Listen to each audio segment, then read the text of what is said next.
My ancestors woke me up this morning. They said, son, you do know what time it is, don't you? I said, what time is that? They said it's wartime, so welcome to the war front, brothers and sisters.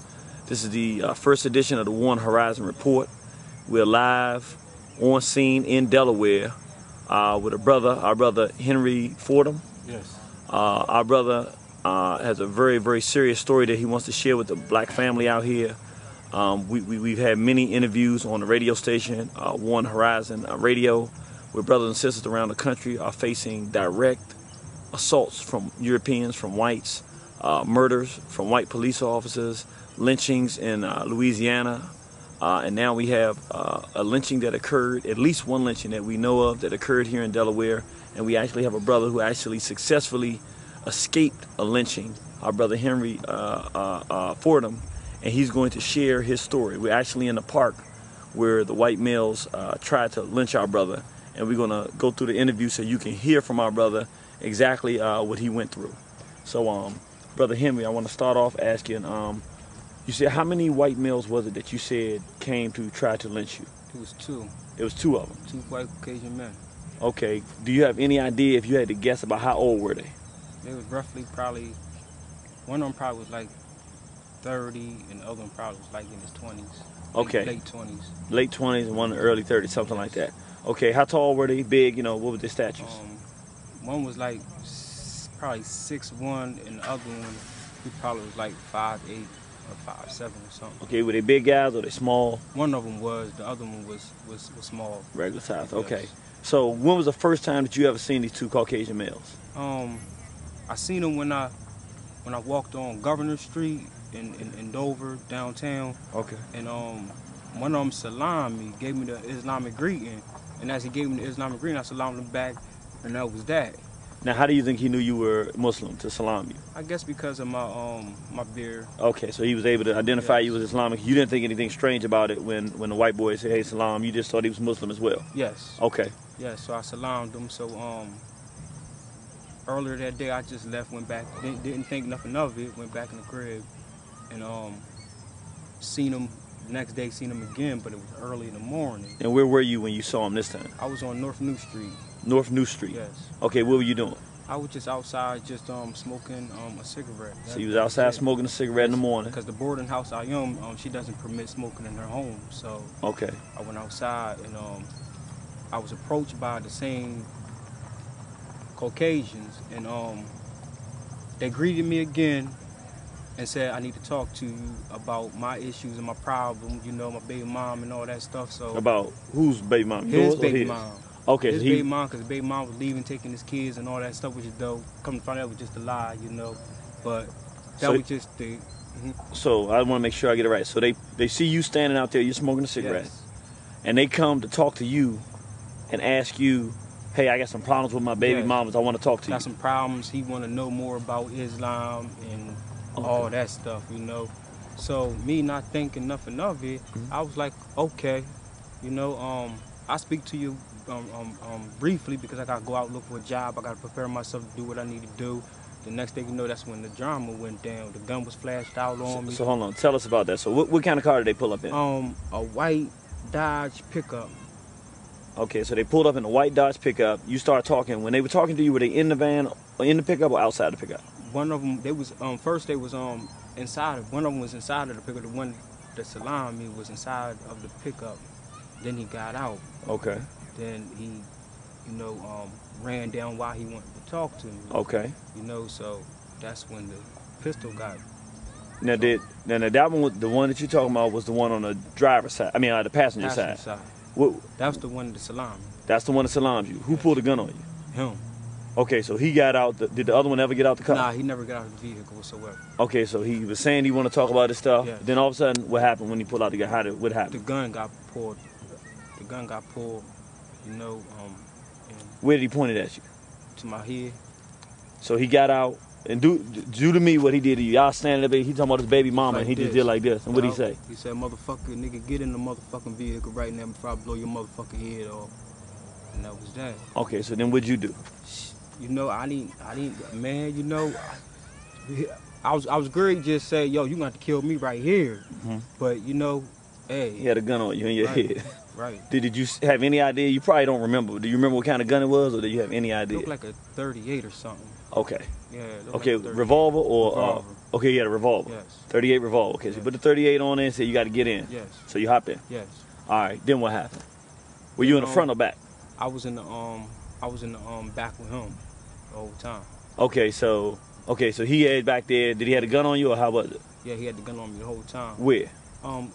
Like in my head, you know, he had hit me with the pistol and everything, go boom, and you know, told me shut the fuck up and all that shit. So I was like, Dad, I thought you was practicing Islam. He was like, man, F all that stuff, and man, that was just to get you inside. I mean, get you inside the vehicle, and I'm gonna kill you today. So you know, that's how they got me in the vehicle right there. Okay, so he told you in the vehicle, we gonna kill you today. Yes. Okay, then what did they do? What did they do? How long the drive did it take? It took how long it took us to get from where they picked you up to here. Here. And it all went down. How long would you think would say? Just so people, because people don't know. 3 minutes, 4 minutes. So they took you about 3 or 4 minutes from where you were. Yes. Because most people are not from Dover, Delaware. You live in Dover, Delaware? Yes, yes. Brother from Delaware, he lives here. They took him 4 minutes from the street corner where they found him to a little park. What's the name of this park? Do you know? It's called Silver Lake. Silver Lake? Yes. The Silver Lake Park in Dover, Delaware, where they brought the brother to lynch him. Now, do you remember where they parked? They parked right here. So they pulled up to the corner right here. Right here. Park right here. Corner, park. They parked right the truck there. right here. Uh-huh. Facing this way? Facing this way right here. Okay. Truck facing that way right there. Yeah. And then what time of day was it? Like 6 o'clock, 5:30 in the morning. So 5:30 in the morning, so it was still dark? Or nah, light? It was kind of light. It was kind of light. It was getting there. It was getting there. Nobody was here. Nobody was here. No cars? No cars, no nothing. Okay, so they pulled the truck up there, pull up, then what happened? Then it all went down. The fight began. Fight for my life. So they bring you to the stop right here in the pickup truck. Tell us what happened after that. The struggle began. You know, we start fighting, we start hooking, you know, and everything else. So help me out. You say so it was two of them, one in the front, one in the back. How did they get you out of the truck? How they get me out of the truck? You know, at gunpoint. Okay. They got me out at gunpoint. Okay. And from then, that's when I grabbed one of them. Come to find out, you know, that the gun ain't had no ammunition. So how'd you find that out? Okay. How I know? Because he was like, I'm gonna shoot this motherfucker. And oh, so he was pulling the trigger? yeah, he was pulling the trigger and so you never got a hold of the gun? Nah, I never got a hold of the gun. But he was shooting and you realized there wasn't no bullets in it? There wasn't no bullets. He played me. He was letting me know he played me. Oh, so he wanted you to know that? Yeah, he wanted me to know. Okay, so wait a minute. So they drag you out the vehicle. So then what? You start realizing now I'm gonna fight now because they about to kill me. Right. I'm gonna fight for my life. I already know what time it is now. I'm great. We great to get it in because I already know you trying to kill me now. Okay. You know, it's no robbery. It's you straight up trying to kill me. Right. So so what'd you do? So soon as we park right there. After that. Inside or outside when you start fighting first? I started fighting as soon as we got out here because I already knew what time it was. Once they pulled you out the car? Yeah, once they pulled me out the car, that was my chance right there. Okay. You know? So we started fighting and everything like that. So you swung on one of them? Yeah, I swung on one of them. And swung on one of them, I dropped him. He got back up. And the other one started attacking me with this with the knife. He started stabbing me all in my face and all that stuff, right? So show us where he stabbed you. He stabbed me right here, you know. He stabbed me right here. It's kind of healed up. He stabbed me right here. Okay. It went all the way through. He stabbed me with like a shank pointy thing. You know, stabbed me right there. And you said it went all the way through? Yeah, it went all the way through. Then he stabbed me somewhere. He stabbed me, I think, nah. Damn. You just knew you was getting stabbed. You had time to sit down and figure out every place he stabbed you. Okay. Right. So he stabbed you, you dropped the other one, he get back up, and what's going on now? Y'all fighting? We still tussling. Okay. So one of them just grabbed me by my neck, started bringing me towards this area right here. The other one grabbed my foot, you know. The other one grabbed my 2 feet, took me down to this area right here, and one of them still had me in the headlock. He dropped back on me, you know, and had his feet on me like I don't know what type of position it is, but he had me like. You couldn't move. I couldn't move whatsoever. So the other white boy, he kept on going to the van grabbing stuff to try to knock me out with. You know, so he grabbed the burner again, hit me up top of my head with the burner again. He grabbed some beer cans, he grabbed whatever he can to knock me out. I just know it wasn't time for me to go right then and there. Right. You know, once he couldn't knock me out. Right. Once he couldn't knock me out, I was like, oh, it's a wrap. So you couldn't move, but he's hitting you, but you still ain't going out. I'm not going out. He still his name was John. Okay. You know, the white boy name was John, because they were saying each other's names and stuff like that. His name was John. And he steady hit me up top of my head. Homeboy got me in a damn headlock. Then he took my belt off. Wrapped it around my neck. So he took your belt off? Your belt? After he couldn't knock me out, he took my belt off. Okay. And wrapped it around my neck. Okay. And start choking. Choking me with that joint. Start tugging on the joint. Just. And the other one was still holding you? Yes, while the other one was still holding me. Okay. You know, so well, I'm just kind of upset about the whole situation. Take your time, yes sir. Bring him back. So the belt was too small. The belt was too small to do what they really wanted to do with it. Okay. You know, so you went back to the truck and tried to find something else. Try to find something else to hang me with. Then he was like, since we can't hang him, let's drown this motherfucker. We gonna drown this motherfucker. So they tried to attempt to roll me to the lake. Mm-hmm. By the time then I'm like up, like, excuse my language, like I'm kind of like messed up. So they try to roll me down to the lake. We get all the way down here. When they dragged me down the hill, John went back to the truck to try to find something else or whatever like that. Then he ran back down, trying to throw me in this lake right here. So help me out. When John was going up there, what was the other guy doing? He still like had me pinned. How? You know, like in the chokehold position, but he had his legs wrapped all the way around. So he was on the bottom. Yeah, he was on top. On the bottom. I was on the top. He got his legs around you and the chokehold. Yeah, in the chokehold. So you can't get out. I can't move. I can't do nothing. Okay.